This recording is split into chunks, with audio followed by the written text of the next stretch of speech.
दोस्तों, अक्सर हम यही मानते हैं कि पूजा पाठ, दान, धर्म और तप जैसे पुण्य कर्म करने से ही स्वर्ग की प्राप्ति होती है। लेकिन क्या सच में यही सब कुछ है? आज हम आपको एक प्राचीन कहानी के माध्यम से यह समझाने का प्रयास करेंगे कि किस तरह लाखों पुण्य कर्म करने के बाद भी कुछ व्यक्ति स्वर्ग का अधिकारी नहीं बन पाते, और कौन सा ऐसा विशेष पुण्य है जो अत्यधिक घोर पाप करने के बाद भी मनुष्य को स्वर्ग का द्वार प्राप्त होता है। दोस्तों, ये कहानी हम सबके लिए बहुत ही ज्ञानवर्धक और महत्वपूर्ण होने वाली है, इसीलिए हम आप सबसे कुछ कहना चाहते हैं। अगर आप मेरे चैनल पर नए हैं तो चैनल को सब्सक्राइब कर लें, और कहानी पसंद आए तो वीडियो को लाइक करना ना भूलें। चलिए कहानी प्रारंभ करते हैं। एक समय की बात है, एक नगर में एक मोहन नाम का आदमी रहता था। उसे हर समय चिंता सताती रहती थी कि उसने अपने जीवन में कौन से बुरे कर्म किए होंगे जिनके कारण उसे इतना कष्ट सहना पड़ रहा है। वह अपने जीवन से पूरी तरह निराश हो चुका था। एक दिन वह दुखी होकर एक पेड़ के नीचे बैठा था। तभी मोहन का एक मित्र वहां आया और उसकी उदासी का कारण पूछने लगा। मोहन ने अपने मित्र को अपनी सारी समस्याएं बताईं। तब मित्र ने कहा, भाई, तुम चिंता मत करो। नगर से कुछ दूर एक महंत अपने आश्रम में रहते हैं। जो भी उनके पास जाता है उसकी समस्या दूर हो जाती है। मोहन ने कहा, अगर ऐसा है तो मैं आज ही उनके पास जाऊंगा। दोस्तों, फिर वह मोहन गुरु महंत जी से मिलने के लिए निकल पड़ा। नगर से कुछ दूर चलने के बाद उसे एक आश्रम दिखाई दिया। वह आश्रम में जाकर गुरु महंत जी को प्रणाम करता है और अपनी समस्या उनके सामने रखता है। वह पूछता है, हे गुरु महंत महाराज, कुछ इंसान पाप करने के बावजूद स्वर्ग में क्यों जाते हैं और कुछ पुण्य करने के बावजूद भी नरक में क्यों जाते हैं? ऐसा कौन सा पाप है जो सभी पुण्य को नष्ट कर देता है, और कौन सा पुण्य दान है जो समस्त पापों को भस्म कर देता है? गुरु महंत जी मुस्कुराते हुए कहते हैं, बेटा, तुमने संसार के कल्याण हेतु एक बहुत ही उत्तम प्रश्न किया है। इसी संदर्भ में मैं तुम्हें एक प्राचीन कथा सुनाता हूं, जिससे तुम्हारे सभी प्रश्नों के उत्तर आसानी से मिल जाएंगे। बेटा, इसे ध्यान से सुनना। फिर मोहन ने कहा, हे गुरु महंत, आपके मुख से यह कथा सुनना मेरे लिए बड़े सौभाग्य की बात है। गुरुजी, मैं इसे ध्यान से सुनूंगा और इसका प्रचार भी उन मनुष्यों तक करूंगा जो मेरे जैसे दुखी और परेशान रहते हैं। शायद इससे उनके भी जीवन में कुछ बदलाव आए। दोस्तों, गुरु महंत जी कहते हैं, बेटा मोहन, यह बहुत पुरानी बात है। मध्य देश के एक छोटे से नगर में एक ही समय पर 4 व्यक्तियों की मृत्यु हो गई। वे सभी अलग अलग विचारों और प्रदेशों के रहने वाले थे, लेकिन संयोगवश उनकी मृत्यु एक ही समय पर हुई। उस समय धर्मराज के 2 यमदूत उन चारों को लेने के लिए धरती पर आए थे। मरने वालों में एक तो किसी प्रदेश का राजा था, दूसरा एक धनी सेठ, तीसरा एक विद्वान पंडित और चौथा गरीब किसान था, जो दिन भर मेहनत करके अपने परिवार का पालन पोषण करता था। मृत्यु के पश्चात वे सभी सीधे यमलोक में पहुंच गए। यमलोक पहुंचने पर वहां का दृश्य देखकर वे सभी भयभीत हो गए। उनका अंग अंग कांपने लगा। वहां विशालकाय धर्मराज, जो सुवर्ण से बने सिंहासन पर विराजमान थे, और उनके पास यमदूत बैठे हुए थे। उन यमदूतों के पास सभी प्राणियों का लेखा जोखा था। यमदूत उन आत्माओं को आगे धकेल रहे थे। कुछ मनुष्य जोर जोर से विलाप कर रहे थे, तो कुछ प्रसन्न होकर चल रहे थे। स्वर्ग के द्वार से सुंदर प्रकाश दिखाई दे रहा था, जबकि नरक के द्वार से धकती हुई अग्नि की लपटें उठ रही थीं। इस भयानक दृश्य को देखकर वे चारों एक दूसरे से बात करने लगे और अपने अपने पापों के विषय में चर्चा करने लगे। इन चारों ने अपने जीवन में कई पाप कर्म किए थे, और उन्हें यह आभास हो गया था कि अब वे सभी नरक में जाने वाले हैं। जब यमदूत उन्हें लेकर धर्मराज की सभा में पहुंचे, तो वे चारों सोचने लगे कि इनमें से कौन स्वर्ग में जाएगा और कौन नरक में। धर्मराज के सामने पहुंचने से पहले ही चारों आपस में बातचीत करने लगे कि किसे स्वर्ग मिलेगा। सबसे पहले राजा कहने लगा, देखो, मुझे तो धर्मराज पक्का स्वर्ग में ही भेजेंगे, क्योंकि मैं एक विख्यात राजा हूं। मैंने अपने अनेक सत्कर्मों से धरती पर खूब नाम कमाया है। लोग मेरे अच्छे कर्मों की चर्चा करते हैं। कभी भी कोई मेरे द्वार से खाली हाथ नहीं गया। जो भी आया, मैंने उसे इतना दिया कि वह जीवन भर मेरा नाम नहीं भूला। हर तरफ मेरे नाम का यशगान हो रहा है। मेरे द्वारा लुटाए गए दान से लाखों लोगों को भोजन और आसरा मिला है। इसलिए मेरे कर्मों को देखते हुए धर्मराज मुझे स्वर्ग में भेजेंगे। राजा की बात सुनकर धनी सेठ हंस पड़ा और कहने लगा, तुम सब तो पापी हो, तुम्हें नरक ही जाना पड़ेगा। मैंने अपने जीवन में बहुत पूजा पाठ किया है, ब्राह्मणों को दान दक्षिणा दी है, मृत्यु से पूर्व गाय का दान भी किया है। मेरे पुत्र पौत्र मेरी मुक्ति के लिए बड़े कार्यक्रम का आयोजन कर रहे हैं। वे श्राद्ध, तर्पण और यज्ञ कर रहे हैं। इसलिए मैं ही सबसे अधिक पुण्यवान हूं। मैंने कभी कोई पाप नहीं किया है, और अगर अनजाने में किया भी होगा तो मेरे पुत्रों के श्राद्ध आदि से वह भी नष्ट हो जाएगा। सेठ की बात सुनते ही विद्वान पंडित ने कहा, अरे भाई, क्यों फिजूल की बातें कर रहे हो? स्वर्ग में जाना कोई आसान काम नहीं है। स्वर्ग में जाने के लिए दान के साथ साथ पूजा पाठ करना पड़ता है। मैंने भगवान की खूब पूजा की है, पूरा जीवन पूजा और आराधना में बिताया है। मेरे पुण्य के कारण ही धर्मराज मेरे लिए स्वर्ग का द्वार खोलेंगे। यह बात मैं अच्छी तरह से जानता हूं।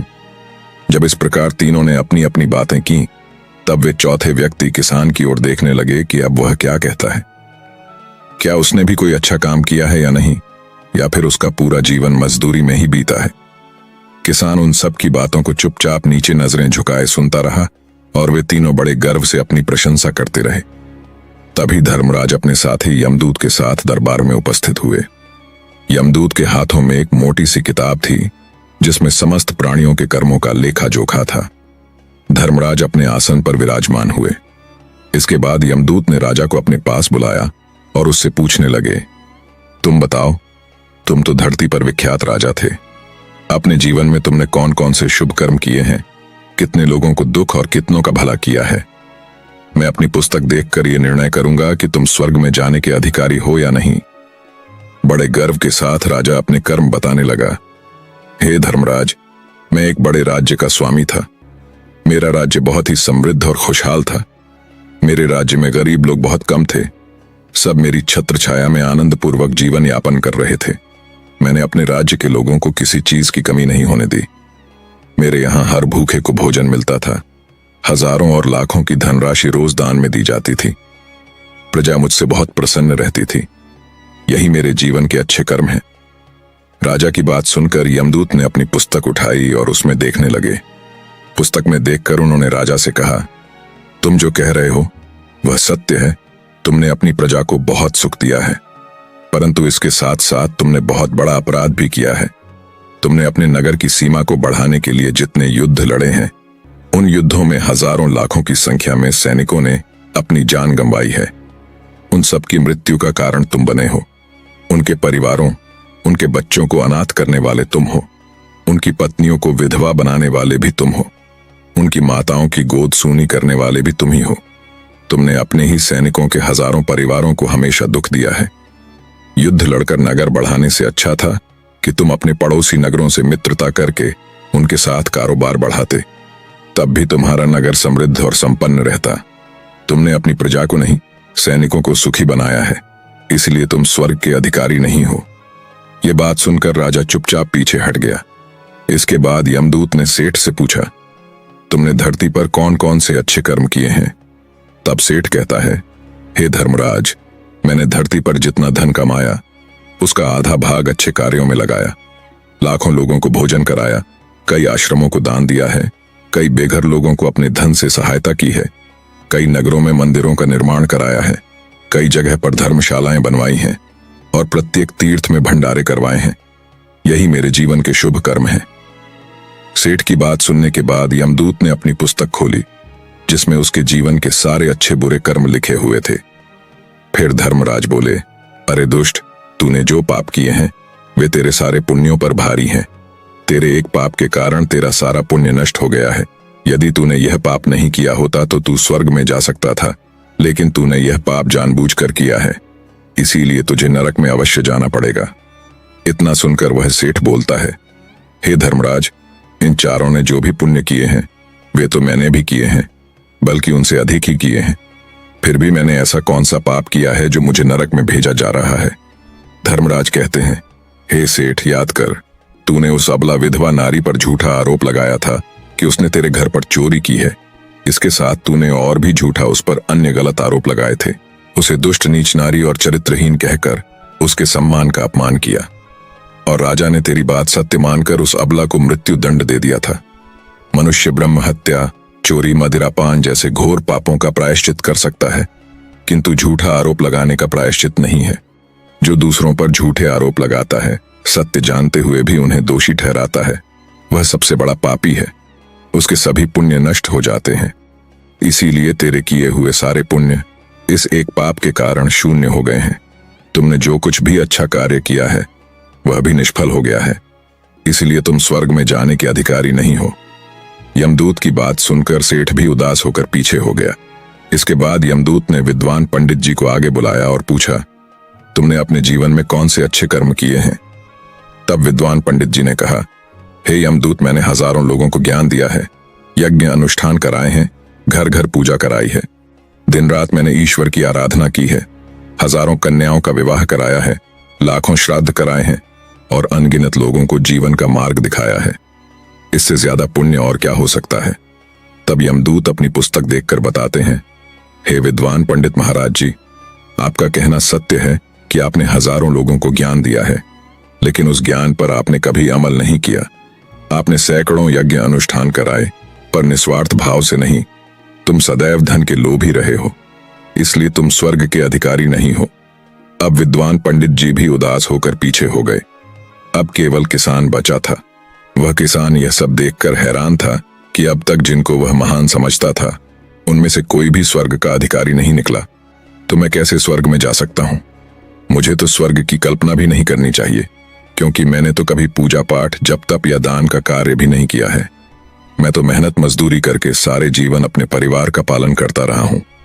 वह किसान ये सब सोच ही रहा था, तभी यमदूत ने उसे भी आवाज लगा दी और वह किसान पहले ही कहने लगा, हे यमदूत, मैंने धरती पर एक अत्यंत गरीब के घर में जन्म लिया था।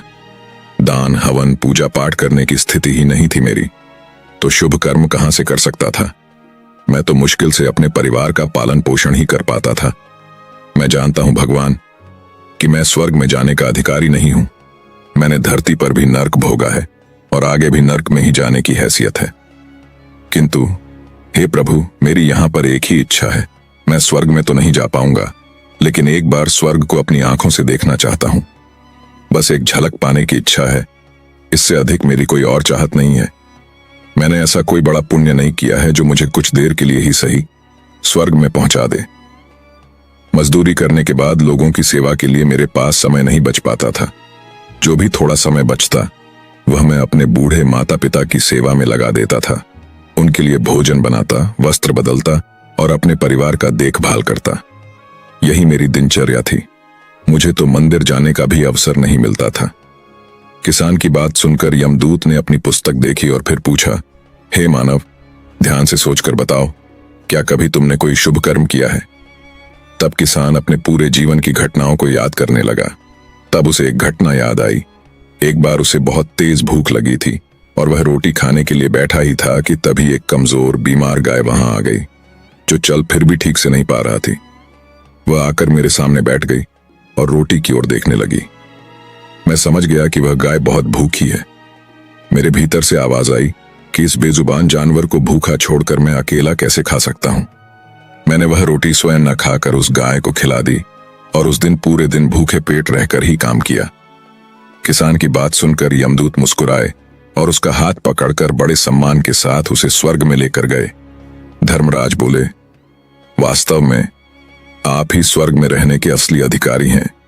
प्राणियों पर दया दिखाना ही सबसे बड़ा शुभ कर्म है। मनुष्य जो भी कार्य निस्वार्थ भाव से करता है वही उसका सबसे बड़ा पुण्य बनता है। निस्वार्थ भाव से जन कल्याण के लिए किया गया कोई भी छोटा सा कार्य आपके सैकड़ों पापों को नष्ट कर सकता है। दोस्तों, इस तरह से उन चारों व्यक्तियों में से किसान को स्वर्ग की प्राप्ति हुई और उन 3 व्यक्तियों को नरक में भेजा गया। लालच, मोह और स्वार्थ के वशीभूत होकर किया गया शुभ कर्म भी फलदायी नहीं होता। इसलिए जीवन में अच्छे कर्म सच्ची भावना के साथ करना चाहिए। ऐसा नहीं होना चाहिए कि आपने किसी से गलत तरीकों से धन कमाया हो और फिर उसी धन को दान पुण्य में लगा दिया हो। स्वर्ग में वही व्यक्ति जाता है जिसने निष्काम भाव से प्राणियों की सेवा की हो, चाहे उसने जीवन में एक पैसा भी दान न किया हो। वह जिसने अपनी सामर्थ्य के अनुसार निस्वार्थ भाव से जो भी कर्म किए वही उसकी मुक्ति का मार्ग निर्धारित करता है। दोस्तों, इस प्रकार से वह मोहन गुरु महंत जी द्वारा कथा सुनने के बाद अत्यंत प्रसन्न हुआ और वह अपने सभी दुखों को भूलकर सत्य के मार्ग पर चलने का निर्णय लिया। मोहन महंत जी को प्रणाम करके पुनः अपने नगर वापस चला गया। स्वर्ग जाने का असली हकदार वह व्यक्ति होता है जो निस्वार्थ भाव से जीवन जीता है और दूसरों की भलाई के लिए कार्य करता है। ऐसे लोग अपनी संपत्ति या शक्ति का दुरुपयोग नहीं करते, बल्कि करुणा, दया और प्रेम से समाज की सेवा करते हैं।